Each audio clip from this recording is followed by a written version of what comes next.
Kung mayroon mang suliranin na nais malampasan ng tao sa mundo, ito ay ang kahirapan.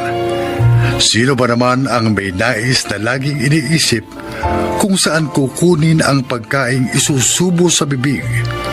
Mga kaibigan, narito ang kwento ng isang ulila. Siya ay si Luna. Hirap ang maging mahirap. Nang magkasunod na mamatay ang aming mga magulang, lalong nagsanga-sanga ang mga problema namin sa buhay ng kapatid kong si Ella. Mas lalo pa yata kaming nabaon sa kahirapan. Araw-araw, hindi namin alam ng kapatid ko kung paano namin malalampasan kahit pa ang mabuhay lang sa isang araw. Hanggang humantong kami sa mga pansamantalang solusyon na kinapitan namin habang pilit na nilalabanan ang buhay.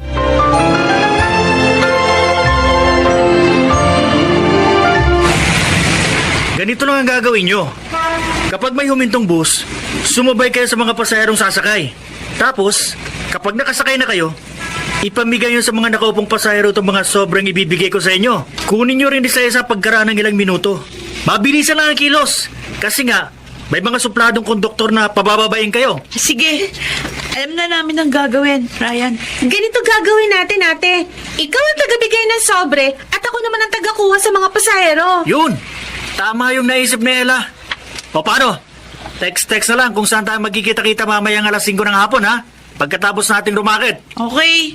Sige, text-text na lang. O sige na, mag-iwa-iwala na tayo. Kita-kits na lang mamaya, Ryan! Ay, teka, siya nga pala. Huwag niyong kalilimutan. Magsuot ka ng face mask at face shield, ha? Requirement yun sa pagsakay sa bus.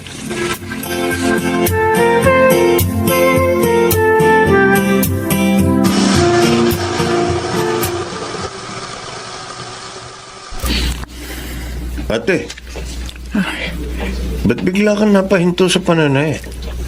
May dinaramdam ka ba? Dadaling kita sa doktor. Hindi, wala naman. Wala, Cesar. Ewan ko ba? Bigla na lang kumabog ang dibdib ko na maalala ko yung magkapatid na Luna at Ella. Oo nga. Halos 5 taon na rin kasi mula nung magpunta tayo sa kanila. Nang magkasunod na mamatay ang tatay at nanay nila. Baka ikaw may kung anong dinaranas ang magkapatid at nangangailangan ng tulong. Mabuti pa, dalawin natin sila, ate. Total, matagal pa naman ang deadline ng mga purchased order mong ready to wear. Para na rin natin pahinga ang araw na pupunta tayo sa magkapatid. Yun nga naiisip ko, Cesar. Tsaka sabik na sabik din na kumakita sila. O sige, bukas na bukas din. Mamimili tayo ng mga ipapasalubong sa kanila.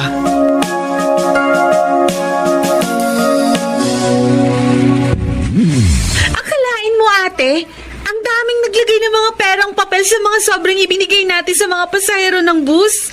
Aba, okay pa lang ganitong racket, ha? Alam mo, Ella, hindi pa rin tayo dapat masanay sa ganyang gawain. Huh?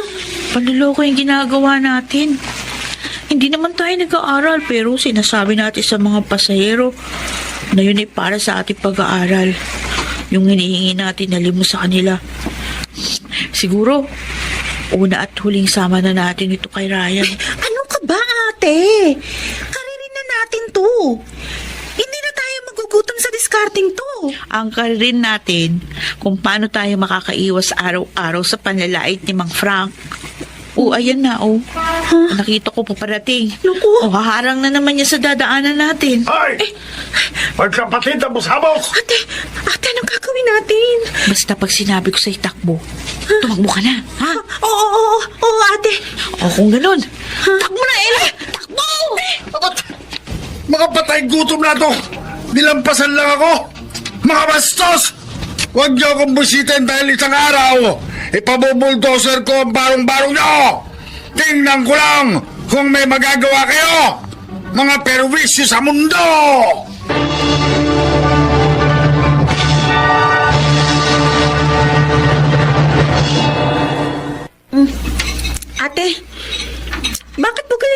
sa atin si Mang Frank? Wala naman tayong ginagawang masama sa kanya eh.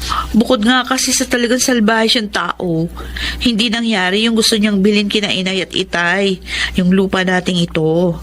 Kesyo, masakit daw sa mata yung barong-barong. Panira daw sa harap ng kanyang malaking bahay. Kaya ba, piniperwisyo niya tayo? Gusto niya umalis tayo rito? Ganon? Oo. Para mapilitan tayong ibenta sa kanya ang lupang ito na naiwan ni na inay at itay. Siguro siya yung nambabato sa bubong natin sa kalagitnaan ng pagtulog natin sa ating gabi. Minsan pa nga sa madaling araw. Oo, malamang. Dahil ganyan din yung kwento ni inay nung nabubuhay pa sila ni itay. Nagigising na lang daw sila sa mga balibag ng mga bato sa bubungan. Napakasalbahe nga pala ni Mang Frank. Pero baka nga matagal pa tayo magtiis sa mga pamimerwisyo niya dahil sabi ang mga taong salbahe raw, mahaba ang buhay.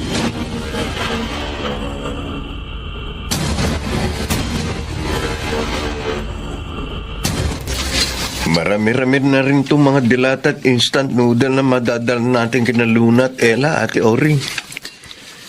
Uy, yung isang sakong bigas na nabili ko, primerang klase ng bigas yun. Kaya nga, isakay mo na lahat yan sa delivery pickup natin.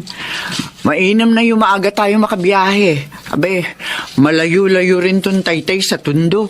O yung sobrang ibibigay natin sa kanila. Ready na ba, ate? Oo! 10,000 yung inilagay ko sa loob. Alam mo kung tutuusin, maliit na halaga lang ito. Kumpara sa pagkupkup na ginawa sa atin ng kanilang ama't ina, noong naulila rin tayo at nasa panahon ng paghihikahos. Naaalala ko pa rin ang lahat ng yun, ate. Hindi ko rin makakalimutan ang kabaitan sa atin ng mga magulang na magkapatid nung ang mga ito'y nabubuhay pa.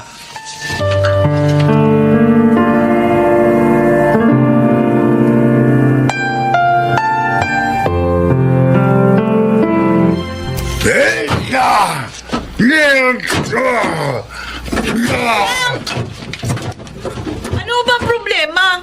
Bakit niyo ginigiba ang bakod namin? Dahil sa ganitong paraan ko lang maibubuhos ang galit ko sa barong-barong nyo na matagal ko nang gustong mawala sa harapan ng bahay ko. Siyempre, pati ko yung patay gutom at inutan nila magkapatid. Aba, masyado na po yata kayong lumalampas sa mga karapatan namin, Mang Frank. Una, wala kayong karapatang sirain ang pag-aari namin. Lalo na laitin ang aming pagkatao. Dahil kahit na nagugutom kami, hindi namin kayo piniperwisyo. Anong hindi piniperwisyo?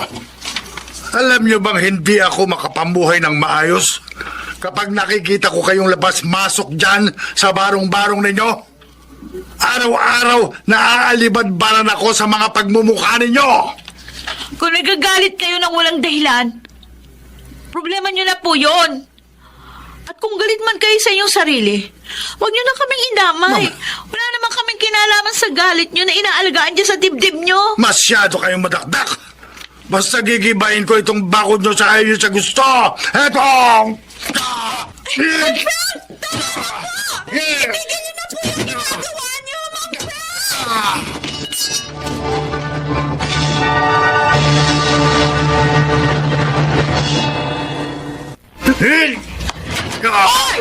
Sandali!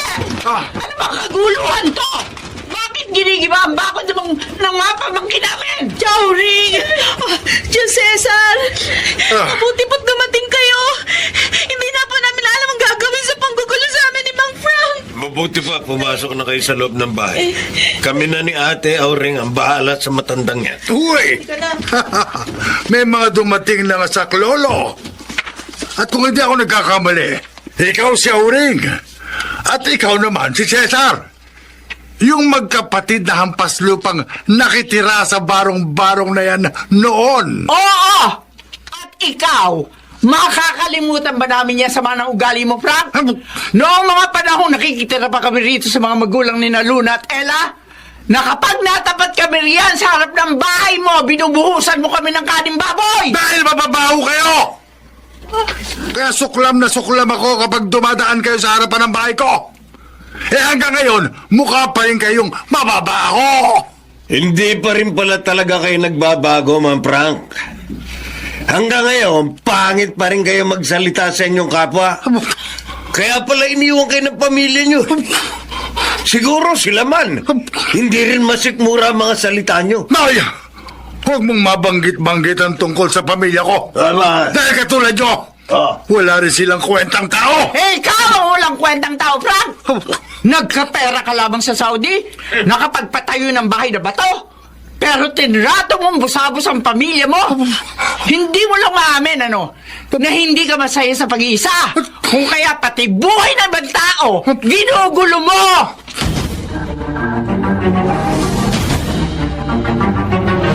Ay, salamat. Mabuti po't dumating kayo, Chauri. Kahit po kasi isumbong namin sa barangay si Mang Frank, hindi rin nila kayang awatin sa pagwawala. Ay, naku. Kalimutan na nga natin niya si Frank. Kaya kami nagawi rito, para ihatid sa inyo mga dilatang ito. Saka yung isang sakong bigas. Wow! Oh, tsaka ito. Kunin niyo magkapatid ang sobrang ito. Ay, Para sa inyo talaga yan. Ang dami naman po nito, Chowring. Tapos may pera pa po. Maliit na bagay lang yan. Kung ikukumpara sa ginawang pagkupkup sa amin ng mga magulang nyo nung sila'y nabubuhay pa. Oh, tama. Saka bukod sa mga yan, may isa pa kaming sorpresa sa inyo ni ate. Di ba ate? ano pong sorpresa yon? Kahit kasi may pandemya, abay lumalakas pa rin yung purchase orders namin ng mga ready to wear. Lalo na yung sa mga pambata. Naisip ko, turuan kayo magkapatid na manahin ng mga shorts at sando para magkaroon kayo ng permanenteng pagkukunan ng isabubuhay. Opo. Kaya po namin matutong manahi. Opo. Gusto po namin. O sige, pansamantala, yung lumang makina ko muna ang gagamitin niyo sa pag-aaral sa pananahe, ha? At kapag sanay na kayo, yung electric sewing machine ang gagamitin niyo. At kapag natuto na kayo ng gusto, abay kayo na ang gagawa ng mga purchase orders para sa mga pambatang shorts at sando. Chauri, maraming salamat po. Huwalog po kayo ng langit sa amin.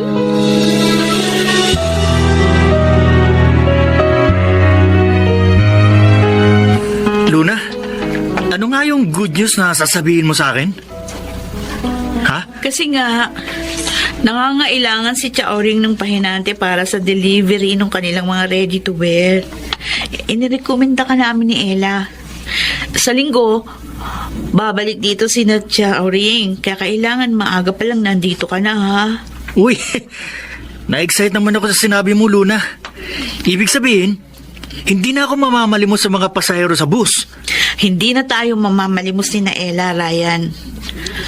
Itong magandang oportunidad na to na dumating sa atin, pare-pareho nating ibuhos ang ating lahat ng pagsisikap.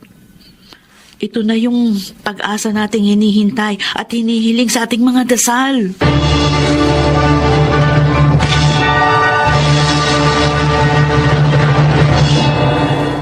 Hanggang ngayon, hindi pa rin ako makapaniwala sa magagandang bagay na dumating sa buhay namin ni Ella.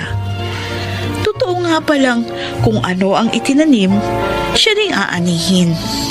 At kami ang umani sa kabutihang itinanim ng aming mga magulang kina Chaoring at Tio Cesar. Sa kasalukuyan, sa amin ay pinagkakatiwala ni Chaoring ang kanyang mga purchased order ng mga damit pambata. Kung kaya, naipaayos na rin namin ang aming tinitirhan. At si Mang Frank, unti-unti na ring binago ng paglipas ng mga araw ang kanyang mga negatibong pag-uugali. Sa abot ng makakaya namin ni Ella, tinutulungan namin siyang malampasan ang kanyang mga pinagdadaanan. Ako si Luna, ito ang aking buhay. Manatiling may pag-asa. Pag-asang kasabay ng paglingap ng Diyos. Dahil ang mga pagsubok, mayroon mang simula, ay mayroon ding katapusan.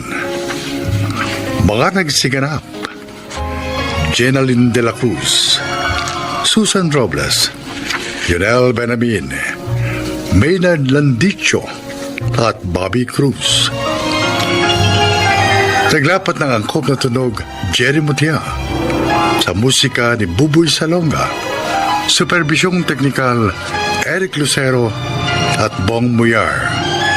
Creative consultant Phil Cruz. Production assistant Anching Cruz. Ito'y mula sa panulat ni Sel Barlam. Sa direksyon, Salvador M. Reales. Ito ang aking buhay.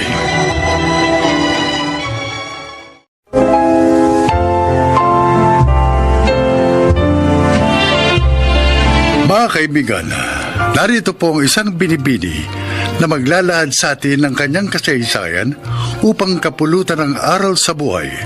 Siya po ay si Dolly.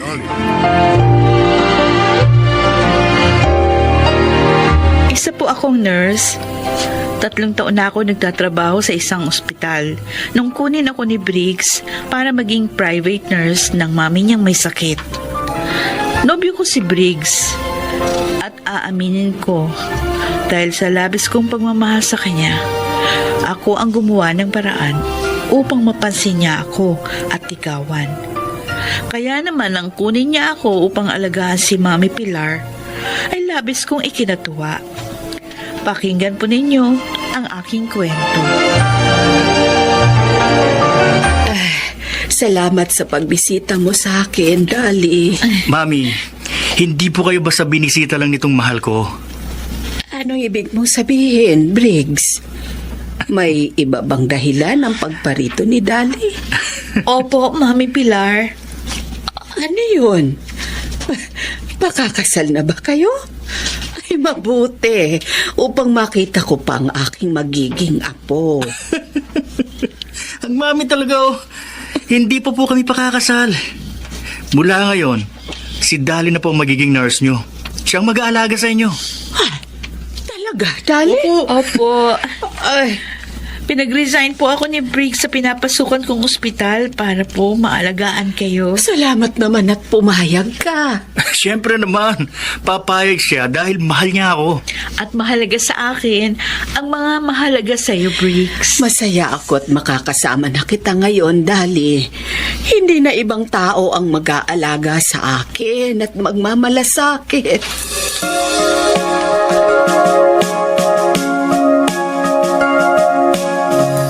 Wow, talagang piyesta tayo ngayon, paring Briggs. Man, Ang dami nating iinumin at pulutan. sabi ko naman sa iyo, Dave, di ba? Babawi ako. Sa ilang linggong hindi ko pag-inom ng alak. Dahil sa pag-aalaga ko kay Mami Pilar. Bilib ako sa'yo. Ang lakas mo kay Dali. Ako pa? Akalain mo, iniwan niyang ospital para sundin ka.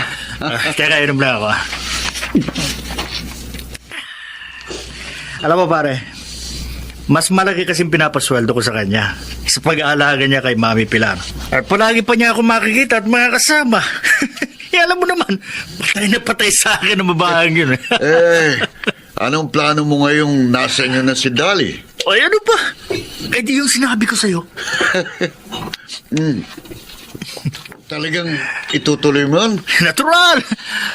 Alam mo, ako lang dapat magmana ng kayamanin ni Mami Pilar. Ako lang. Bagay, kahit ako lumagay sa katayuan mo, hindi rin ako papayag na magkaroon ng kahati sa mamanahin ko. Teka, alam na ba yun ni Dali? Sasabihin ko pa lang. Pero kung sigurado naman ako, papayag yun. Dahil hawak ko ang puso niya.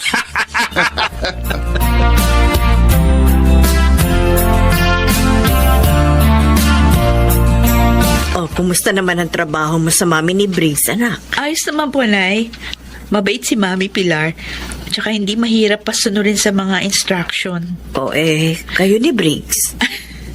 Nay, kung yung inaalala nyo, baka nakalimutan ko na yung pangako ko sa inyo. Hindi po. Kahit na mahal ko pa si Briggs, gusto ko pa rin tuparin yung pangako ko sa inyo. Na yun ay walang iba, kundi ang ikasal ng malinis. Ay, salamat naman, anak. Para din naman sa'yo. Kaya gusto kong ingatan mo ang sarili mo. Upang kung sakali mang hindi kayo magkatuluyan niyang si Briggs, malinis ka pa rin. Nay naman, huwag nyo naman sabihin na hindi kami magkakatuluyan. Mahal ko po si Briggs. Ang sabi ko, Kung sakali, walang masama anak na maging handa ka sa mga bagay na maaaring dumating.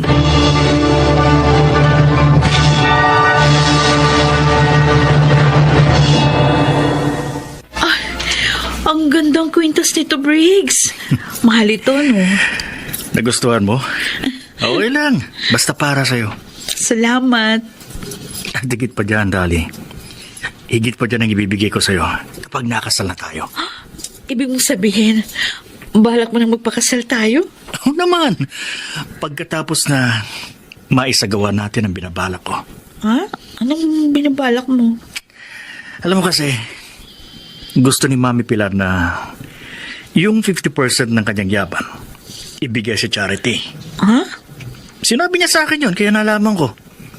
At yun ang ayoko mangyari. O anong gagawin mo? Kailangan mo wala na siya. Habang hindi pa niya na ipapagawa sa abogado ang gusto niya. Ano? Gusto mong mawala ang sarili mong ina? Makinig ka, ha? Alam mo, hindi ko sa tunay na ina. Ampun niya lang ako. Matandang dalaga si Mami Pilar. At 10 taon ako nun nang ampunin niya ako. Ano? Kaya okay lang sa akin. Kahit mawala pa siya. Briggs! Madali lang naman ang gagawin natin, di ba? Ha? Teka. Eto. Itong boteng nakikita mo. O, anong laman yan? Ito yung iahalo mo sa pagkain ni Mami. Para unti-unti siyang manghina. Akong gagawa? Siyempre! Sino ba naman? Di ba ikaw ang nurse niya eh? Pero, nabawasan ko nito ang konti dahil napainom ko na sa kanya yung iba. Kaya nga, medyo mahina na siya ngayon. Dali, tulungan mo na ako. Para din naman sa atin to eh. Kapag nakuha ko ng lahat ng yaman ni Mami, mabibigyan kita ng ingranding kasal at isang maginhawang buhay. Hindi naman ako naghahangad ng ingranding kasal. Kahit simpleng buhay at kasal lang, okay na yun sa akin. Basta kasama lang kita. At isa pa, masama yung gusto mong gawin. Kasalanan yun. Eh, ayoko naman ng ganong buhay lang, Dali. Ang gusto ko, marangyang buhay ang maibigay ko sa'yo. Pati na sa mga magiging mga anak natin. Kaya sige na, pumayag ka na. Pero, Yun eh kung talagang mahal mo ako. Gagawin mo ang sinabi ko.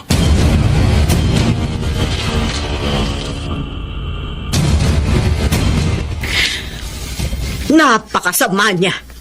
Matapos siyang kupkupin at bigyan ng magandang kinabukasan ni Pilar, ito ba ang igaganti niya?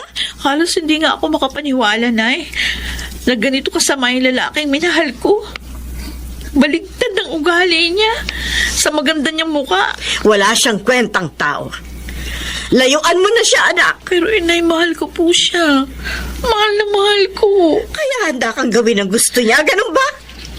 Anak naman, matakot ka sa Diyos. Isa kang nurse, katulong ng doktor upang magdugtong ng buhay, hindi upang pumatay. Iwan mo lang lalaking yun. Ipapahama ka lamang niya. Baka nga ginagamit ka lamang niya upang matupad ang masama niyang balak. Hindi ko po siya maaaring iwan. Dali! Kawawa si Mami Pilar. Kapag ginawa ko yun, tiyak nahanap si Briggs ng ibang nalason sa kanya. Kung ganun, anong gagawin mo?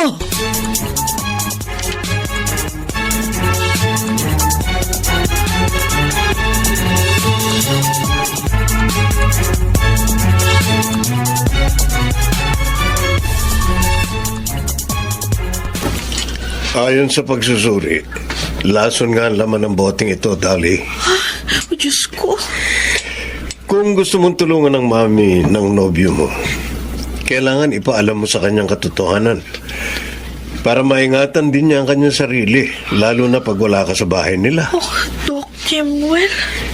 Kailangan sabihin mo rin ito sa kinauukulan. Pero dapat malaman ito ng kinikilalang mami ni Briggs. Oh, napakasakit, Doc. Bakit ganito pang lalaking una kong minahal? Siguro, hindi talaga siya para sa iyo. magpasalamat ka na rin na habang maaga, nalaman mo ang tunay niyang ugali at makapagliligtas ka pa ng isang nilikhang wala namang kasalanan.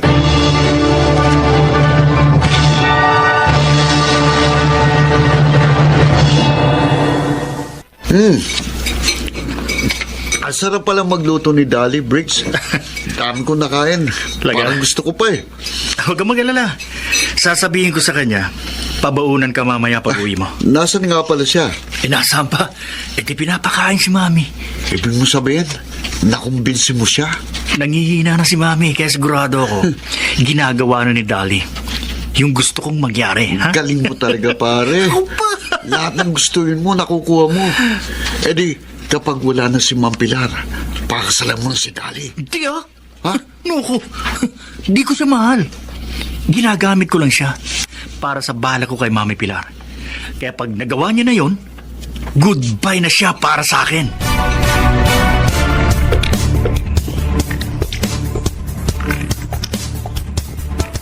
Bakit ganon, Dali? Akala ko ba nangihina na si Mami? Bakit ang makita ko sa kanina, parang lalo siyang lumakas?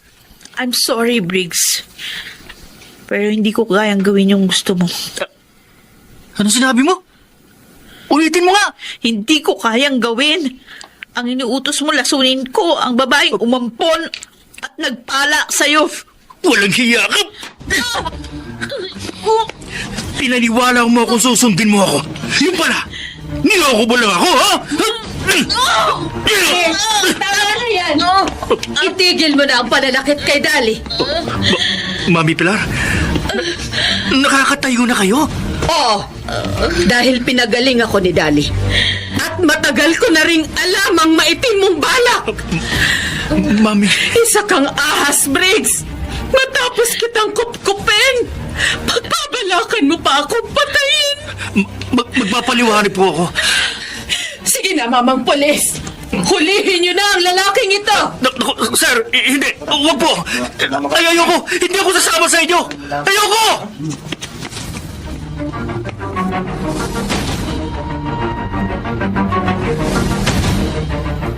Ang hayop na yun. Sinaktan ka pa. Hayaan niyo na siya, Inay. Total nakakulong na siya. Pasensya ka na sa mga nangyari, Dali.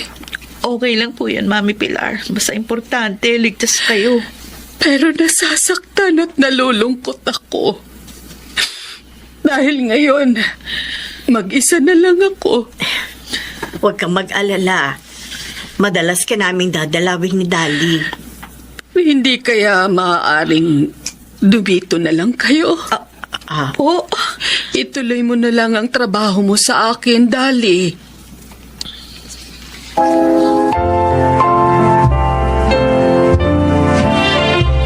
Akala ko, makakasama na uli kita sa ospital. Hindi pa rin pala.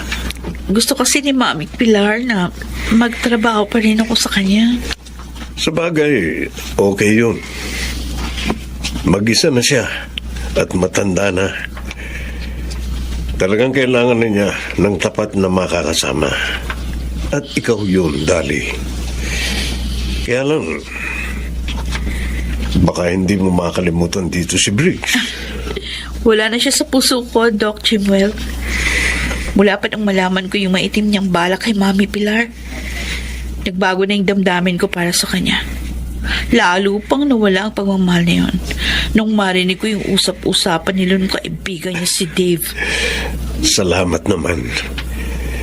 Ngayon, may chance na ako. Ha? Anong ibig mo sabihin, Doc Jimwell? Noon pa, may damdamin na ako sa iyo, Dali.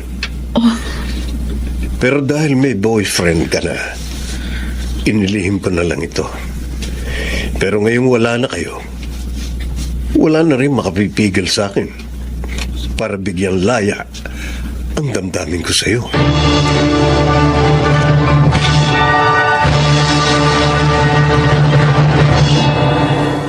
naging mabilis ang paglimot ko kay Briggs. Hindi lang dahil sa masama niyang ginawa, kundi dahil na rin kay Jimwell. Tunay ngang ang makagagamot sa isang pusong sugatan ay isang pusong nagmamahal. Ako si Dolly.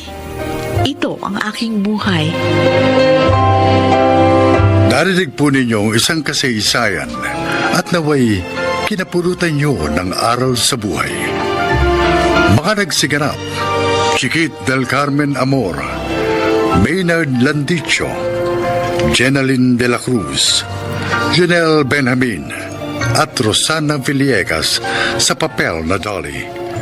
Naglapat ng angkop na tunog Jerry Mutia, sa musika ni Buboy Salonga, supervisyong teknikal Bong Muyar at Eric Lucero, creative consultant Phil Cruz, production assistant Anching Cruz. Ito'y mula sa panulat ni Telma Corporal Alcantara. Sa direksyon, Salvador M. Royales. Ito ang aking buhay.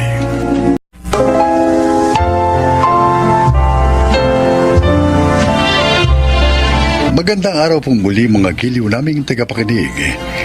Isa na namang kasaysayan ang kapupulutan nyo ng aral sa buhay ang inyong maririnig. Ito ay ang kwento ni Mina.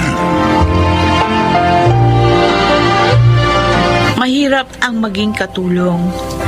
Madalas na namumura, nasisigawan, at napagbubuhatan ng kamay. Ngunit ang pinakamasakit ay yung ipahamak ka ng sarili mong amo. Oh, Martin, honey. Dapat magpagaling ka na para may kasama na ako na mamasyal. Lagi na lang tuloy ako mag-isang mamasyal kasi wala ka. Kaya malungkot ako. Ay, gusto ko na talagang gumaling, Jean. Pero ewan ko ba, parang lalo akong nangihina doon sa mga iniinom kong gamot. Oy, Mina, baka naman napapabayaan ang pag-inom ng gamot nitong sir mo, ha? Naku, ma'am, hindi po. Sinusunod ko po yung tamang oras at kung ano po ang binibigay niyong gamot. Yun po yung pinapainom ko kay Sir Martin. Abay, dapat lang.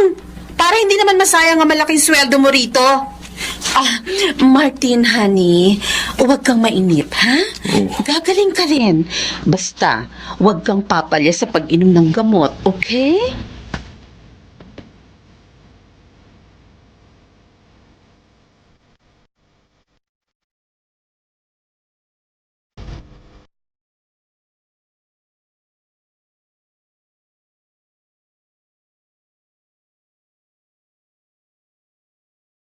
Binigyan na naman ako ni Ma'am Jean ng gamot na ipapainom kay Sir Martin. Bakit ganun?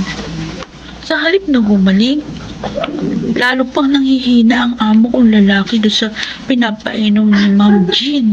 Kaunting panahon na lang, Dave. Makakapagsama na rin tayo. Si Ma'am Jean, may kausap sa cellphone. Oo, sabi ko sa iyo eh. Mahina na si Martin.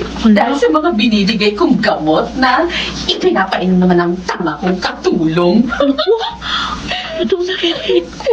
Oo, wait ka lang. Kapag patay na si Martin, malaya na tayo. Magiging atin pa ang kayamanan ng hukluban kong ganun? asawa. Ilalason ni Ma'am si Sir Martin para makapagsama na sila ng lalaki niya. Isurin ito. Napakasama niya. At ako pa, ang pinapahamak niya.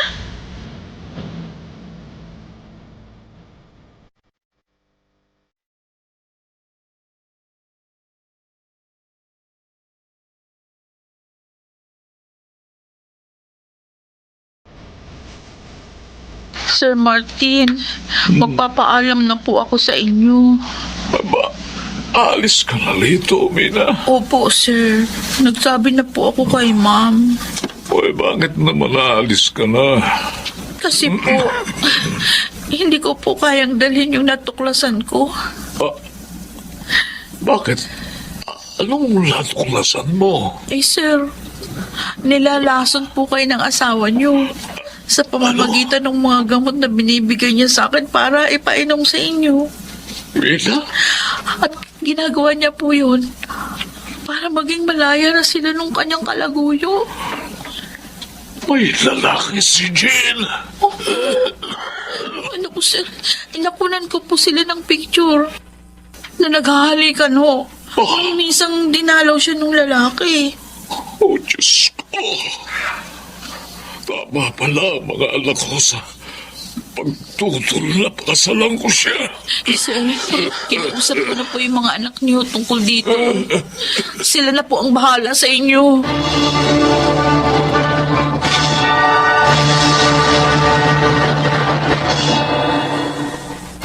Tama lang yung ginawa mo, anak. Sinabi mo sa pamilya niya ang lahat. Naaawa po ako kay Sir Martin eh. Kasi para ko na po siyang lolo. Kaya bago po ako umalis dun, talagang sinikap ko pa rin matulungan siya.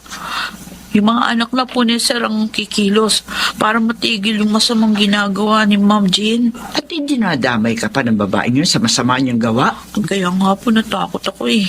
At kahit na po malaki pa yung sweldo ko dun, hindi po ako nagdalawang isip na lumayas. Ay, anong balak mo ngayon?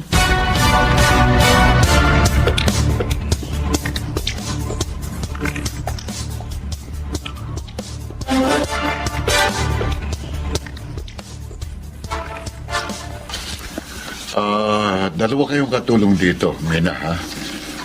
Pareho kayong may solong kwarto at may malaking sweldo, ha? Salamat po, Sir Rando. Ang gusto ko lang maging mabait, masipag at masunurin ka. Opo, Sir. Makakaasa po kayo. Dalawa lang kami ng asawa ko na asikasuhin nyo at siyempre, itong malaki naming bahay. Ay, Sir? Hmm. Wala po pala kayong anak ni Ma'am? Meron. Ah, Meron. Pero wala siya rito. Pero makikilala mo rin siya dahil tulad ng isang katulong, isasama rin kita sa aking anak.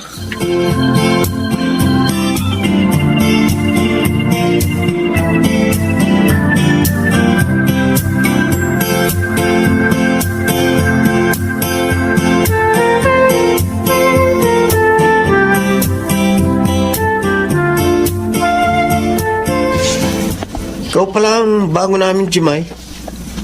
Asan yung mga padala ni na daddy at mami? narito po lahat, Sir Bimbo. Ay. Bakit ganun? Po? Bakit kulang to? Ay, hindi ko po alam, Sir. Binigay lang po sa akin yan ni Sir Rando. Kasi nga, hindi po siya makakapunta dito ngayon. Sabihin mo sa kanya, ipadala agad ang kulang na hinahanap ko. Alam naman niya, kailangan ko yun Ano po ba yun, Sir Bimbo? Para maipaalala ko po sa daddy niyo. Alam niya yun. Ha? Huwag ka na magtanong.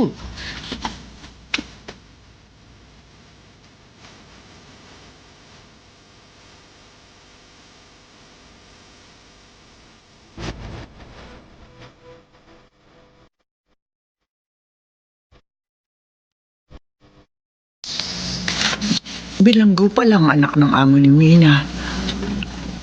At sabi niya na bilanggo yun dahil sa pagpatay at pagdudroga. Oh, Diyos ko, nakakatakot naman ang mga nagiging sitwasyon ng anak ko. May magagawa lamang sana ako para ialis na siya sa pagiging katulong. Ginawa ko na. Kaya lang, may mga utang pa kaming dapat bayaran dahil sa pagpanaw ng aking asawa. Oh, Diyos ko. Ikaw na po sana ang bahalang mag-ingat sa aking anak.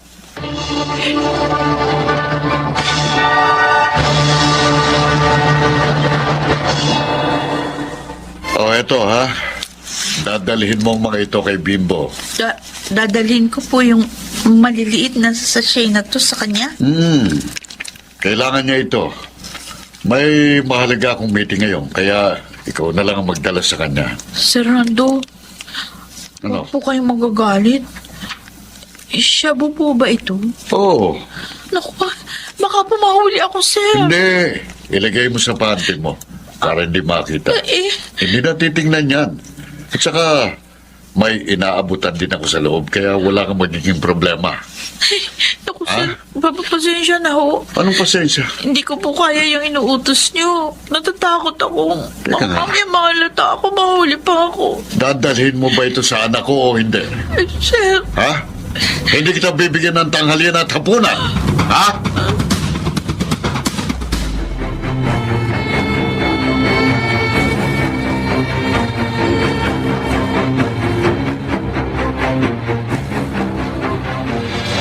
mula lang hindi ko sundin ang utos ni Sarando. Naging malupit na sila sa akin ng asawa niya. Lagi nila akong kinagagalitan at sinisigawan. Kahit sa konting pagkakamali ko lang. May pagkakataon pa din nila ako pinapakain. Hindi ko na kaya ito. Tatawagan ko si Inay. Sana sagutin niya ang cellphone. Hello? Mina? Oh, anak, napatawag ka. Tay, Bakit ka umiiyak? Ano nangyari sa'yo? sundan niyo na po ako dito.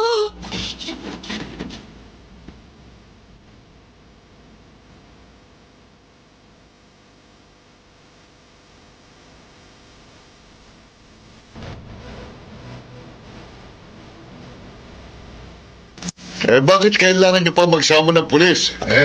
Kukunin niyo lang palang tamad yung anak. Gusto ko lang humakatyak na makalalabas ho kami ng maayos dito ng aking anak. Ba't Pinagmamalupitan niyo siya. Hindi pinakakain. hindi totoo yan? Tamad siya kaya nagagalit kami sa kanya at may pagkatanga pa. Hindi pa rin tama na hindi niyo siya pakainin at murahin. Kaya kukunin ko na ho ang aking anak.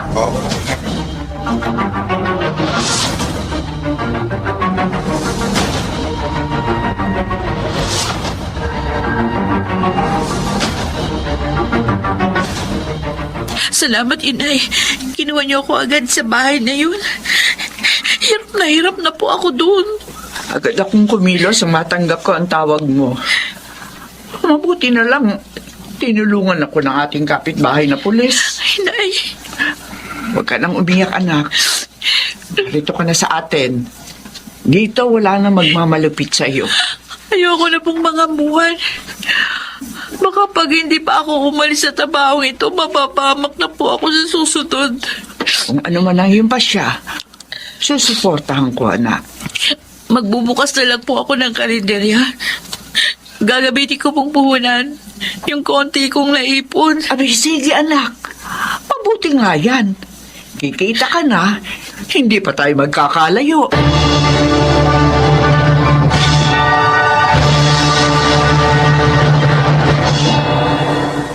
Hindi na nga ako nangamuhan. Pinagbuti ko na lang ang binuksan kong kalendarya. Sana po inyong kinapulutan ng aral ang aking kasaysayan. Meron lang po akong nais ipanawagan. Sa mga amo na nakikinig ngayon, sana po huwag niyo namang ipahamak ang inyong mga katulong. Kahit naman po alipin, hindi dapat ipahamak. Hindi po ba? Ako po si Mina at ito ang aking buhay. Biyaya ang may mabuting kasambahay, kaya dapat sila rin ay tratuhin ng tama. Makarag Siganap, Susan Robles, Jeneline de la Cruz, June Martin Legaspi, Phil Cruz, Lionel Benjamin, at Rosana Villegas sa papel na Mina. Taglapat ng angkop na tunog, Jerry Mutia. Sa musika, Buboy Salonga. Supervisyong teknikal, Bong Muyar at Eric Lucel. Creative Consultant, Phil Cruz. Production Assistant, Anching Cruz. Ito'y mula sa panulat ni Salma Corporal Alcantara. Sa direksyon, Salvador M. Ruyanes. Ito ang aking buhay.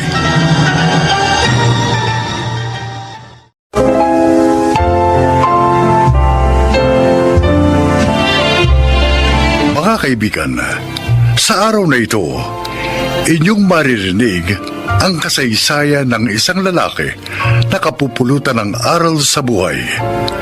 Siya ay si Marco. 15 anyos pa lang ako ay natuto na akong magtrabaho para mabuhay. Yon ay dahil maaga akong naulila sa mga magulang at dahil nasa malayong probinsya at hirap din ang buhay ng aming mga kamag-anak.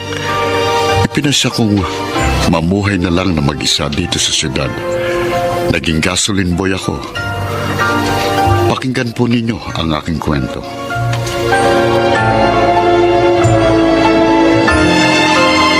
Congrats, Tol. Sa wakas, natapos mo rin ang high school kahit ang tagal, ha? Oo nga, Jojo.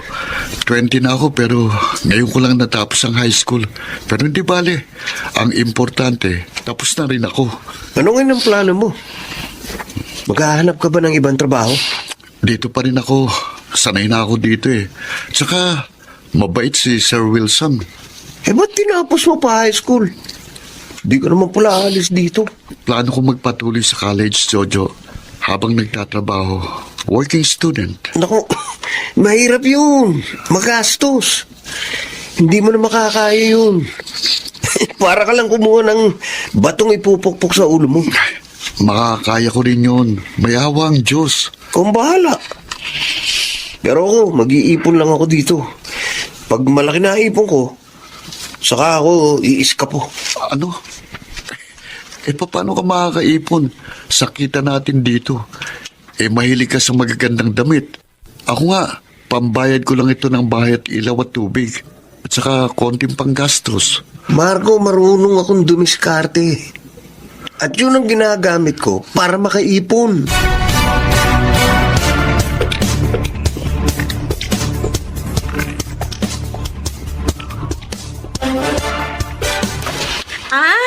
At si Jojo palang iniisip mo.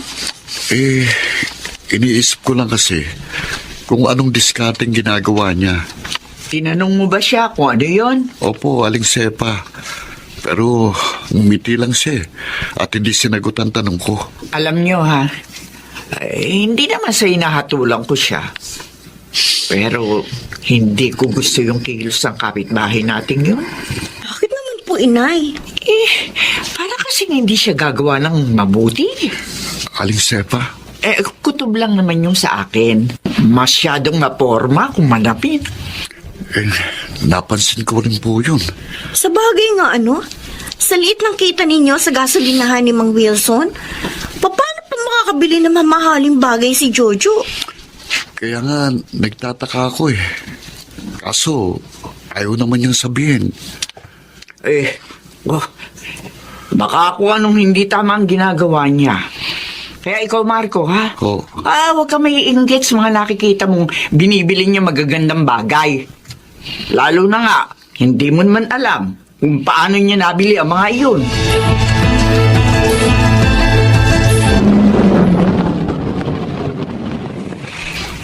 Marco, Ay, kayo pala, Ma'am Esper. Kung hindi niyo ako tinawag, hindi ko malalaman kayong dumating. Iba pong coaching gamit niyo eh. sira yung isa kong sasakyan. Magpapagas po ba kayo? Oo, gaya ng dati, full tank. Okay po. Oh, wala ka na bang pasok ngayon sa school? Yes, ma'am. Last week po, graduation namin. Sa wakas, natapos ko rin pong high school. Ang galing mo ah. Kahit na uli lang lubos ka na, nakaya mo pa rin pagtapusin ng pag-aaral ang sarili mo. Okay, full tank, no? Oo. Okay na po, ma'am. Tapos ko na po lagyan ng gasolina. Ay, itong credit card ko. Oho. Tulad ng dati, ikaw nang mag-swipe sa machine ninyo. Oho. May tiwala naman ako sa iyo. Salamat po. Sandali lang po ito. Sige. Mabait at magalang itong si Marco. Masipag. At matagal na rin empleyado ng kaibigan kong si Wilson. Kaya naman tiwala ako. Kahit ipahawak ko pa sa kanya ang credit card. Ma'am, ito na po ang credit card. Ay, salamat iho. Sige. Aalis na ako. Okay po. Ingat kayo. Dito po uli kayo magpagasamin po.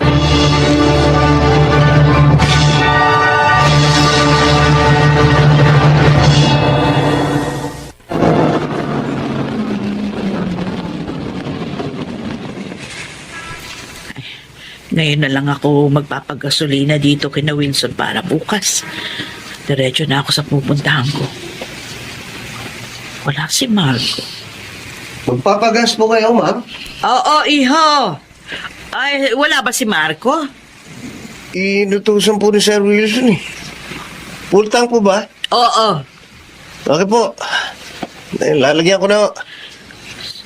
Sayang, wala si Marco. Mas gusto ko siyang naglalagay ng gasolina sa sasakyan ko. Ay, di bale. Kayo Wilson naman ito eh. Tiyak na mapagkakatiwalaan ang mga empleyado niya rito. Okay na po, ma'am.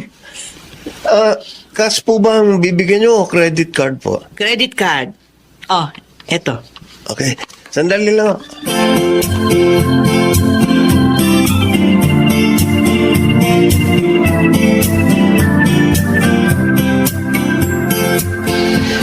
Ayos ah. May grasya na naman ako makukuha sa credit card na ito. Kapag nakunan ko ito ng picture, mahigit 1,000 na naman na ibabayad sa akin ang contact ko. Kukunan ko na ng picture dito sa phone ko. Ang kagandahan ng high-tech ang cellphone. Magagamit sa racket. Jojo, Marco, ano yan? dito ka na? Bakit mo kinukunan ng picture ng credit card ni Ma'am Esper? Huwag ka na maingay. Ba't? Pagkakapirahan to. Pero hindi tama itong ginagawa mo. Sabi mo ka na makialam eh. Bibigyan kita pag nabayaran na ako dito.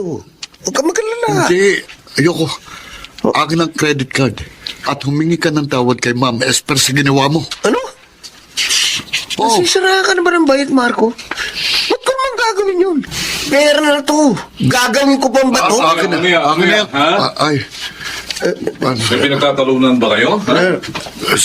Ano yan? Marco? Jojo? Sir Wilson, At ano yung parang narinig ko na babayaran ka mo sa'yo, Jojo? Ha? Sir, Naku, Esper. I'm sorry. Pasensya ka na, ha? Hiyang-hiya ako sa'yo. Totoo. Hindi ko talaga akalain na may walang iya pala akong tauhan. Nakasangkot siya sa pangunguha ng mga impormasyon sa credit card ng mga nagpapagasolina. ako rin po, Ma'am Esper. Ay, nako. Hindi ko po akalain na yun palang sideline niya. Kaya siya nakakabili ng mga mamahaling bagay. Dahil binabayaran sa kanyang bawat picture ng credit card na maibigay niya doon sa contact niya. Ay, Esper. Again, I'm sorry. Huwag ka sana magalit sa amin. Wala kaming kinalaman doon. Maniwala ka. Oo. Naniniwala naman ako. Alam ko namang hindi mo papasukin ang ganong gawain, Wilson. Oo naman. Legal at malinis ang aking negosyo. Nagpapasalamat ako sa inyo. Lalo na sa iyo, Marco. Opo. Dahil nailigtas niyo ako sa isang malaking problema. Kung nakuha ni na Jojo ang lahat ng impormasyon doon sa credit card ko, naku, magagamit nila yon hanggang sa maubos ang aking credit limit. At natural, mapeperwisyo ako sa pagbabayad. Ay, naku. Napakarami na talagang mandolo ako ngayon, oh. Kahit credit card ng iba, nagagawa na nila ng paraang magamit ito. Oo nga eh. Nagpapasalamat talaga ako sa iyo. Sa inyo. Lalo na sa iyo, Marco. Ma'am. Hindi ka pumayag sa alok ni Jojo. Tama. Dahil masama po yun, Ma'am. Pag nanakaw na rin po yun. Ay, oo, tama ka. At hindi lang pala ako ang nabiktima ni Jojo nung araw na yun. Ha? Oo, nakita sa cellphone niya ng mga pulis. Sinira ni Jojo ang buhay niya. Ngayon, makukulong siya. Wilson, sana lahat ng maging tauhan mo ay tulad nitong si Marco. Oo nga. Dahil isa siyang mabuting tao.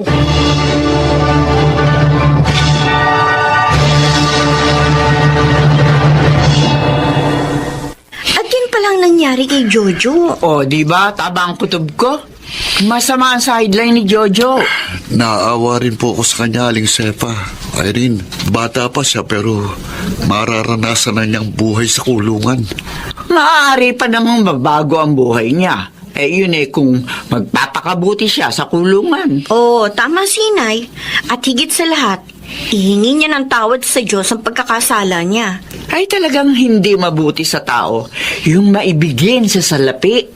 Dahil ibubuyo ko nun sa paggawa ng masama. Naku, humaba na ng humaba yung kwentuhan natin. Naabala ka na namin ni Inay. Di ba papasok ka ngayon sa gasolinahan ni Mang Wilson? Hindi muna. Masama ang pakiramdam ko eh.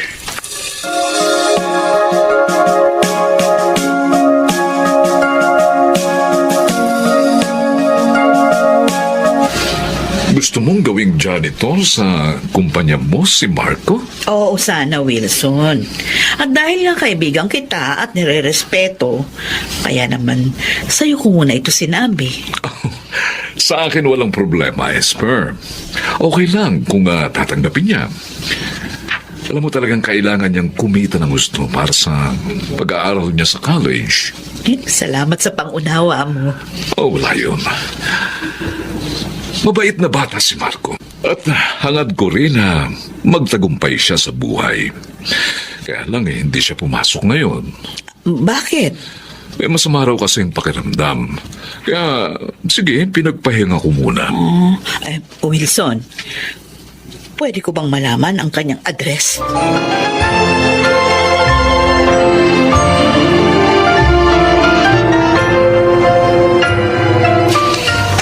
Kumusta ka na, Marco? Ma'am, maayos na po pakiramdam ko. Papasok na nga po ako bukas eh. Ay, salamat naman. Nag-alala ako sa iyo. Kaya nga, dinalaw kita. Nakakaya naman sa inyo. Pasensya na po kayo dito sa tinitiran ko. Iho, hindi mahalaga ang bahay. Ang importante yung nakatira dito. Oo nga pala.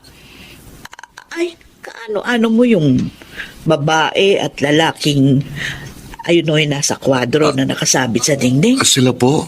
Oo. Sila ang mga magulang ko. Picture nila nang sila ikasal.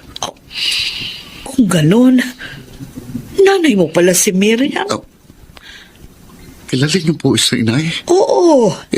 Best friend ko siya. Nagkahiwalay kami nang mag-aral ako sa college at tumasenso ang aking mga magulang. Parang magkapatid ang turingan namin. Oh? Meron pa nga kaming ginawang pangako noon sa isa't isa. Pangako? Oo. Ano pong pangako yun, ma'am? Na kapag namatay ang isa sa amin, tutulungan ng nabubuhay ang anak ng namatay. Oh? Ngayon alam ko na kung bakit tayo nagkita. Upang tuparin ko ang aking pangako. Ma'am Esper? Marco, may iaalok ako sa'yo. Sana wag mong tanggihan ito.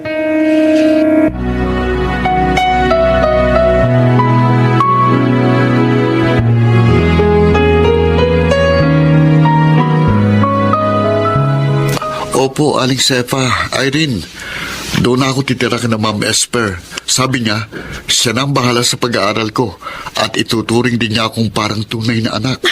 Ang swerte mo naman. Akilain mo, best friend pala ng nanay mo ang customer niya sa gasolinahan. Paano yung pamilya niya? Oo nga. Matandang dalaga po si Ma'am. Wala rin po siyang anak. Naku, Marco. Napakapalad mo nga talaga. Ay ngayon, lubos nang magbabago ang takbo ng iyong buhay.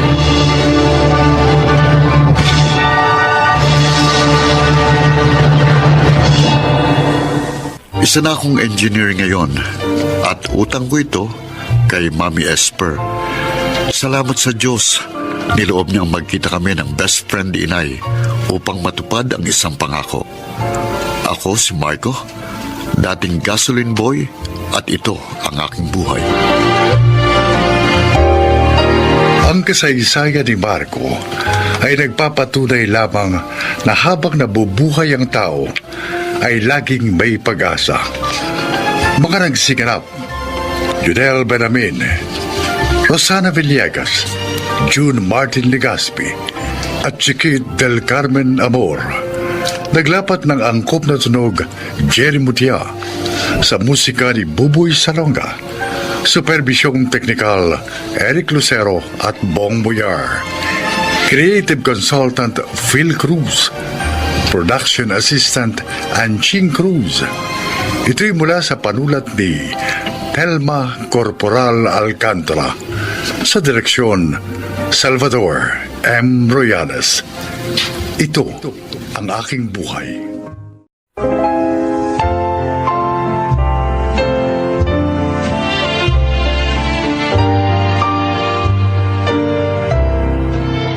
Magandang araw po sa inyo mga kaibigan. Ngayong araw na ito, mapapakinggan natin ang paglalakad ng 3 kabataang piniling sundan ang kanilang mga hilig sa buhay sa kabila ng pagtutol ng mga taong nakapaligid sa kanila. At ang isa po ay si Ronron.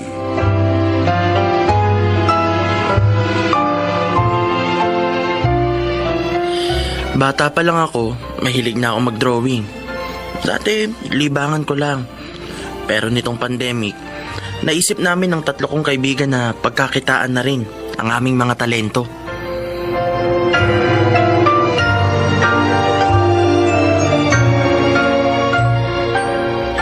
Hi guys! Ngayong araw, ipapakilala namin sa inyo ang lodi naming 3 pagdating sa painting. Si Lolo Pidong! Ano yan? Lo, tingin kayo sa kamerang hawak ni Aya. Kaway kayo! Oh, hello! Ayos! Ang galing nyo talaga, Lo. Ngayon, Lo, may itatanong kami sa inyo. Anong tanong? Kailan po kayo nagsimulang matutong magpinta? Bata pa ako. Siguro, yung mga edad na gaya nyo ngayon. Talaga po? Gaano nyo naman po katagal ginagawa ang isang painting? Ay, depende. May ibang matagal gawin, may ibang mabilis lang. Minsan 1 oras tapos na eh. Wow! Narinig nyo guys? 1 oras lang. Ang bilis. Sige nga po, Lo. Maaari po bang magpinta kayo ngayon para makita ng mga viewers namin dito sa vlog na to? Naku, wala akong available na canvas ngayon. Ganon po ba? So ayan guys, abangan nyo sa part 2 sa susunod na vlog natin. Ipapakita namin sa inyo kung paano mag-paint si Lolo Pidong. Oops! Huwag niyong kakalimutan mag-like, comment, share, and subscribe. Hanggang sa muli, bye-bye! Ay, ang ikli naman ng episode natin na to ngayon. Ayos na yan. May susunod pa naman eh. Lolo, aalis na po muna kami. Ron! Ay, si Mama. Hinahanap na ako. Aya, pupunta na lang ako sa inyo mamaya ah. Isasama ko si Vince. I-edit mo na yan ah. Oo, sige na, bilisan mo na. Galit na naman ang mama mo.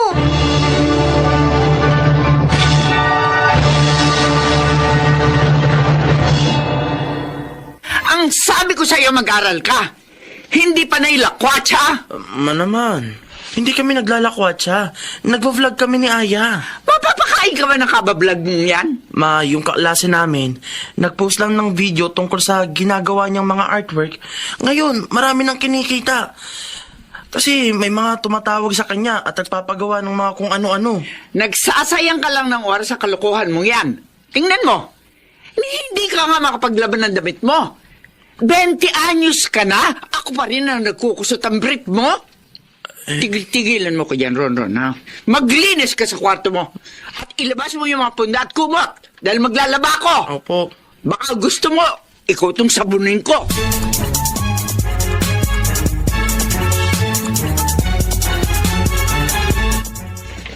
Ang ipipicture naman natin ngayon. May nag-comment sa isa nating video, oh. Tatanong kung pwede raw ba nating ipakita kung paano mag-drawing ng mata na parang totoo. Ayos. Yan na ang gawin natin ngayon. Aya, ready na ang cellphone mo? Naku punong-puno na yung memory ko. Ay, delete mo na kasi yung ibang video. Sigurado kayo? Hindi na ba natin kailangan to? Yung mga nauna nating video, delete mo na. Ron, ikaw na gumawa nito, Mas magaling ka mag-drawing ng ganitong mata eh. Marami rin kasing nahihirapang gumawa ng mata. Sige. Paborito ko pa namang gawin yan. Bilisan na natin. Kasi baka bumalik yung mama mo galing palengke. Aya, ano ba? Matagal pa ba yan? Ayan ito na. O sige na, mag-ready ka na. Ron! Si ate, teka lang bakit ate? Anong ginagawa niyo? Nagsushoot kami, ate. Ay, ganun. Kala ko kung ano nang ginagawa niyo eh. Doon muna ako kay Lolo Pidong, ha? Manghingi akong almusal. Kapag ginanap ako ni Mama, sabihin mo na doon ako kay Lolo. Oo, ate. Basta, wag mo ko isusumbong kay mama. Baka makagalitan na naman ako kapag nalaman nagbe-video kami ni Aya at Vince.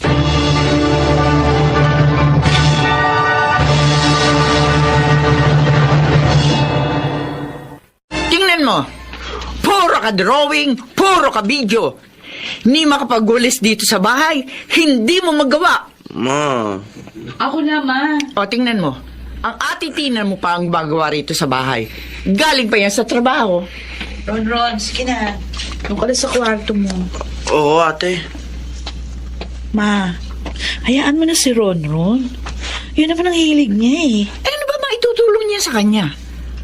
Nagsasayang lang ng oras yan eh. Dapat nag-aaral siya na maayos. Lalo na ngayon, online class sila. Abay, mas mahirap kung hindi siya magsa-self-study. Eh, kaya nang imbes na mag-aral, kung ano-ano ang ginagawa. Ma, mas mabuti na yan.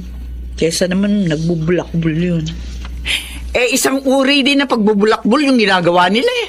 Kapag pinigilan niyo si Ronald sa gusto niyang gawin sa kanyang buhay, baka lalong magrebelde. Hayaan mo na lang. Total, nakikita ko naman yung mga video na pinopost nila. Maganda naman yung content. Gusto lang talaga nilang turuan yung mga kapwa nila aspiring artist ng mga simpleng tips sa pagdodrawing. Nakita niyo na ba yung gawa ni Ron? Ay, paano ko makikita? Ang dami kong ginagawa rito sa bahay. Eh, kasi hindi naman ako tinutulungan ng kapatid mong yan. May talento si Ron. At mas maganda kung mahahasa niya pa yung talento niyang yun.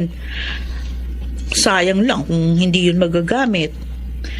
Kaya ang payo ko sa inyo, Ma, hayaan niyo lang siya sa gusto niyang gawin.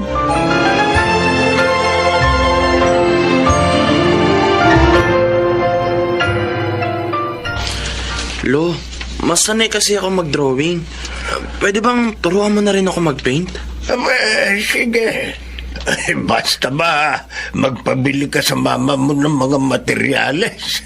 Dahil yung mga gamit ko rito luman-luma na. Ilang dekada na ako nagpipinta. Isa pa, hindi na ako bumibili ng mga bagong gamit. At baka bukas makalawo mamatay na ako. Oh, sayang yung mga gamit. Diba? Pwede niyo naman pong ipamana sa akin eh. Loko ka talagang bata ka, oh. Pero sa tingin ko po, mahaba pa ang buhay niyo, Lo. Kasi masayahin kayong tao. Tsaka kapag nalulungkot kayo at naaalala niyo si Lola, nagpipinta kayo. Nako, sana'y magdilang anghel ka. Kaya sige na po. Bumili na po kayo ng bago mong gamit. Wala akong pambili. Madalang nang nagpapagawa ng painting ngayon. Ganito na lang po, Lo. Tutulungan ko kayo. Paano?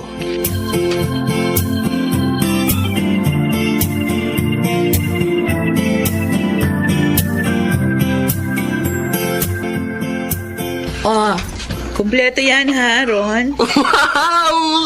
Salamat talaga, ate! Nasasakal ako. Ikaw naman kumaya ka. Ano ba? Ang saya-saya ko talaga, ate. Makakapag-paint na kami ni Lolo Pidong. Hindi na lang drawing ang matututunan ko. Ngayon, pati na rin pagpipinta. Ay. Basta yung pag-aaral mo ha. Huwag mong pababayaan yan. Promise, ate. Promise. Sige, alis na ako. Ate, Oh. alam ba to ni Mama? Hindi. Hindi ko naman kailangan magpaalam sa kanya. Bakit? Ay, wala naman. Baka lang kasi makagalitan niya na naman ako. Tapos, madamay ka pa. Hindi. Basta ang siguraduhin mo lang, mapagsasabay mo ang pag-aaral at ang hilig mo na yan, ha? Oo, ate.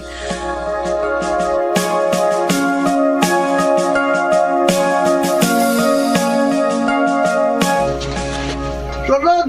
Aya! Ron! Oh, Aya! Vince! Bakit ka tumatakbo? Nakita niyo na? Ha? Alin? Wait lang, Vince, ha? Humingin ka muna. Oh, ano? Yung video natin tungkol kay Lolo Pidong habang nagpipinta, ang daming shares. Ha? Oo, naka 10K na. Pati yung video nating dalawa. Talaga? Oo. Titignan ko! At saka may mga nag-chat din sa akin kung pwede raw bang magpagawa ng painting kay Lolo Pidong. Tapos, kung magkano raw ba? Ba? Ipagre-regalo daw nila. Tapos, kung kaya daw ba nating i-sketch yung pictures nila para raw ipang-display nila sa bahay. Uy, totoo nga oh! Ron! Oo, yan. Yes! Sa wakas, pagkatapos ng napakarami nating trials and error, yes! Ano bang ingay yan? Ma! Ingay nyo tatlo, ha? Ma! Marami nang nakakita ng videos namin. Kapag kumita na kami dito, ma, matutulungan na kita. Kahit konti, pwede tong makatulong para mabawasan ang gastos mo sa tuition ko.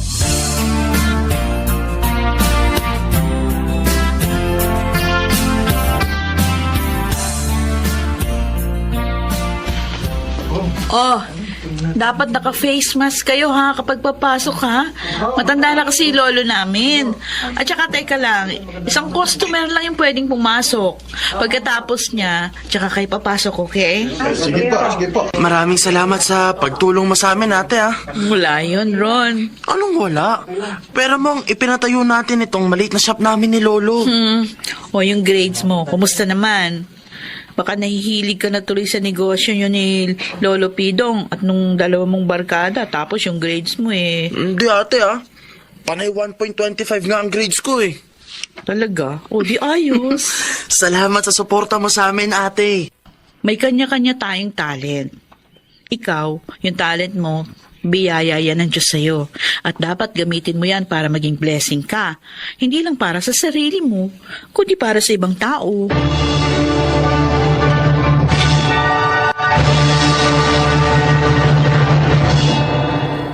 Kung kailan naman pandemic, tsaka pa kami ng lolo ko nagkaroon ng pagkakakitaan.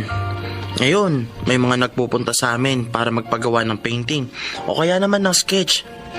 Si mama, kung dati kumukontra, nang nakita niyang ginagamit namin para sa ikabubutin namin ng aming mga talento, ay sumuporta na rin. Nag-share na rin nga siya ng mga videos namin eh.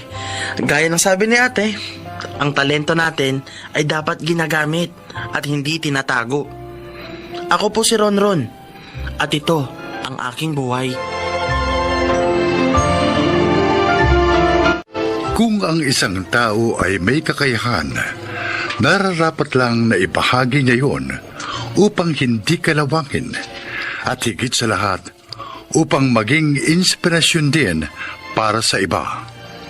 Mga nagsiganap: Rosana Villegas, Susan Robles, Bobby Cruz, Chiquit del Carmen Amor, Lionel Benamin, at Angelo Alcantara sa papel na Ronron.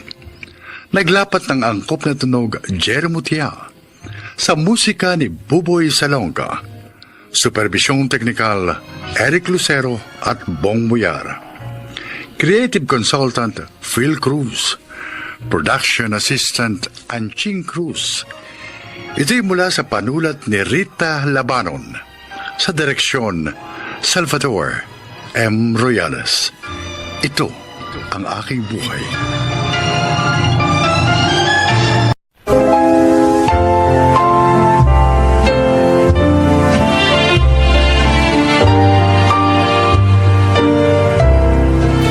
Mga kaibigan, pakinggan po natin ngayon ang isa pang natatanging kasaysayan na ilalahad sa atin ni Irene.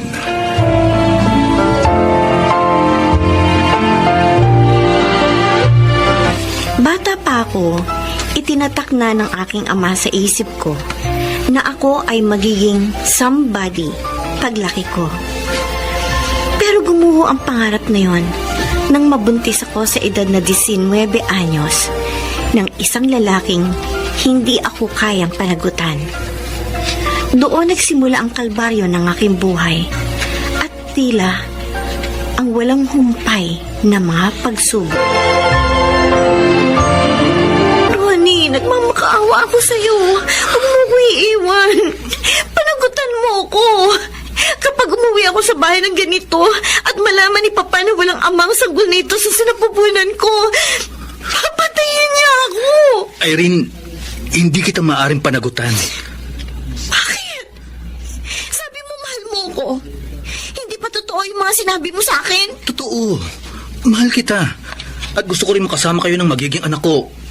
Kaya lang eh. Kaya lang ano? Irene, may asawa ako. May asawa ka? Oo. At patawarin mo ako. Hindi ako nagsabi ng totoo sa'yo kasi natatakot ako na baka iwan mo ako. Irene, mahal kita.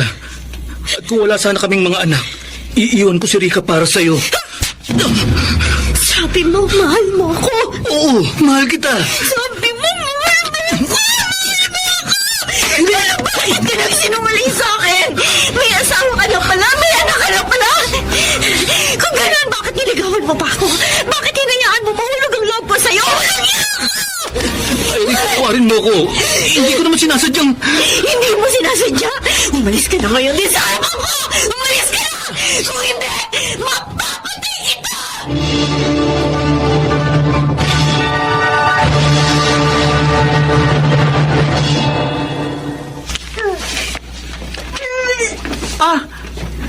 Nahilo ka ba sa biyahe? Galing ka ba probinsya? Bakit nagsusuka ka? Ay, communal ang CR dito. Kaya bawal maglabas sa loob. Kung maglalaba ka, doon ka sa ibaba. May gripo doon. At pwede ka na rin doon magsampay. Sige po. Namumutla ka rin ah. Teka, ilang taong ka na ba? 19 po. Saan ka nag-aaral? Magtatrabaho po ako. Magtatrabaho? Ibig mo sabihin, tumigil ka sa pag-aaral para magtrabaho lang? Ganon? Bakit? Pwede ko na bang makuha po yung susi ng kwarto ko? Sorry. Oo nga pala. Eto, oh. Salamat po. Maiwan ko na po kayo. Parang may kakaiba sa batang ito.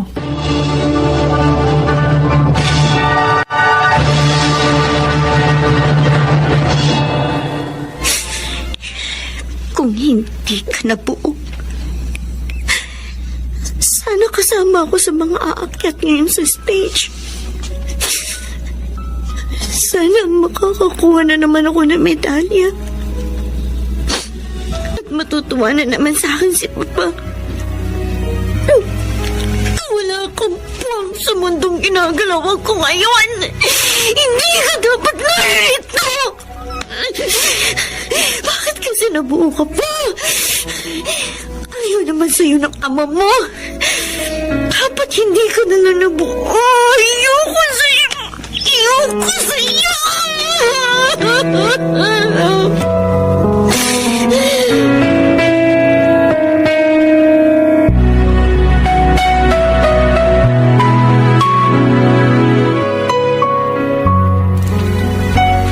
Buntis ka, Irene?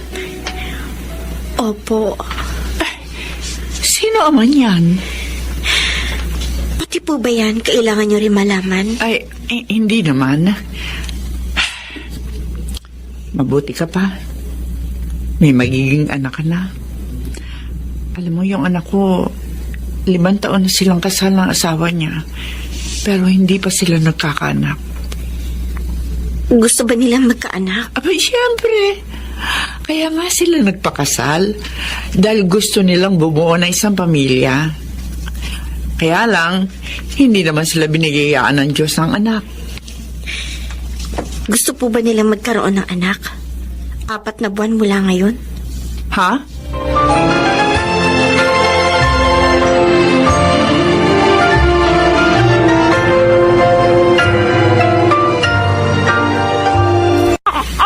Namumula ang balat niya. Kumusta ka? Baby boy? Ang laki mo bata. Pero paano ka nagkasya sa tiyan ko? Irene! Ha? Kumusta ka? Okay lang ako, Ate Vina. Hello, Mark Jan. Mark John? Oo, Mark Jan ang pangalan niya.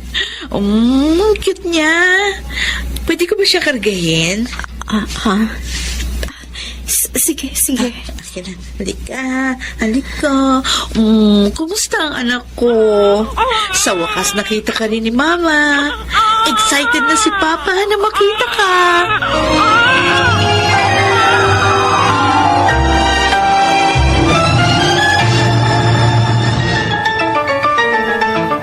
Huwag ka muna magagagalaw, Irene. Baka mabinat ka. Eto, dinalang kita ng mainit na sabaw. Salamat po. Ang putla-putla mo. Bakit kasi hindi ka umuwi muna sa inyo? Nakapanganak ka na naman. At wala naman sa iyo yung bata. Malay mo, baka matanggap ka muli ng papa mo. Aling Cora, Bakit? anong naramdaman ninyo nang una niyo makita si Vina nung ipinanganak mo siya? Masaya. Sobrang saya. 9 na buwan ko siyang dinala sa aking sinapupunan. Nang makita ko siya, talo ko pa ang nanalo sa loto. Basta, wala akong pagsidla ng saya. Mahirap ipaliwanag ang kaligayahan. Pero alam mo, hindi doon natatapos ang lahat. Kapag nakita mo yung mga first time ng anak mo, mas masaya yun. Halimbawa, yung unang beses na bibigkas siya ng mama. Yung unang beses na dadapa siya. Unang beses na mauupo. Maglalakad. Bakit mo tanong? Irene, bakit ka umahagulgol? Anak ko. Ang kawawa kong anak.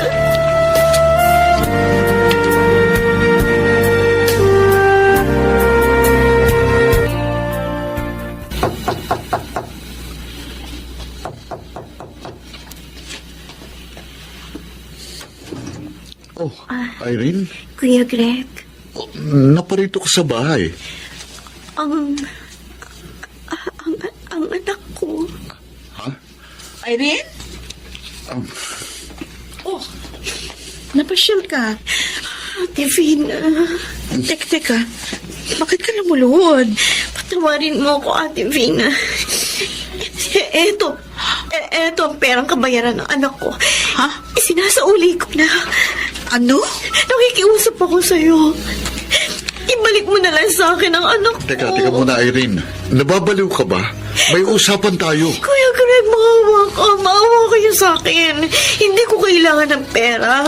Wala akong pakialam kung habang buhay ako hindi kilalaning anak ni Papa. Wala na akong pakialam doon. Kung kailangan ko magtrabaho 24 oras para lang mabuhay kami ng anak ko, gagawin ko yun. Ang mahalaga, kasama ko ang anak ko. Paano? Kung ayaw ko siyang ibalik sa'yo. Kung ayaw mo siyang ibalik sa akin ngayon, araw-araw akong pupunta rito. Luluhod, magmamakaawa sa inyo. Noong ipinagbubuntis ko siya, ilang ulit kong tinangka magpakamatay. Ilang ulit kong tinangkang tapusin ang buhay ko. Pero kapag naiisip kong may munting buhay sa loob ng tiyan ko, nanghihina ako. Hindi ko magawang uminom ng lason o kaya naman ay tumalon sa tulay. Sa panahong wala na akong pag-asa, siya ang kaisa-isang dahilan kung bakit nagagawa kong bumangon araw-araw. Sa kabila ng lahat, nagawa ko siyang ipagbili sa inyo. At pinagsisisihan ko yun. Pinagsisisihan ko yun. Ate Fina, Kuya Greg, nagmamakaawa ako. Ibalik niyo na lang sa akin ang anak ko. Nagmamakaawa ako sa inyo.